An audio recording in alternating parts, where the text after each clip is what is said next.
স্বজনরা জানায় ৪-৫ দিন আগে স্ত্রীকে নেয়ার জন্য খুলনার খালিশপুরের গোয়ালখালী রেলবস্তি এলাকায় শ্বশুর বাড়িতে আসেন পিরোজপুরের কাউখালীর শাহজামাল। মঙ্গলবার বিকেলে বাড়ি থেকে বের হলে ছিনতাইয়ের অভিযোগে তাকে খালিশপুর থানা পুলিশের কাছে সোপর্দ করেন এলাকাবাসী। স্ত্রী রাহেলা বেগমের অভিযোগ, রাতে স্বামীকে খালিশপুর থানায় স্বাভাবিক অবস্থায় দেখলেও বুধবার সকালে খুলনা মেডিকেল কলেজ হাসপাতালে তার দু চোখ উপড়ানো অবস্থায় পান তারা। আমি যখন থানায় দেখছি ও ভালো ছিল, ওর কোনো ক্ষয়ক্ষতি ছিল না। আমি ওই তারকার বিচার চাই, কেন অন্যায় করছে, ওর যদি অন্যায় করে ওর আইন শাস্তি দেবে, সে তারকা কেন এই করবে।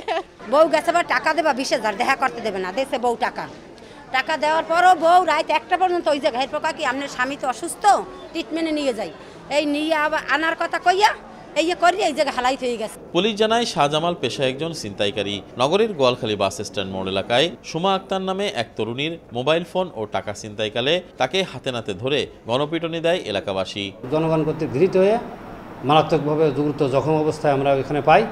আমরা পেয়ে স্থানীয় হাসপাতালে চিকিৎসা করার চেষ্টা করে পরবর্তী 250 বেডে ভর্তি করি।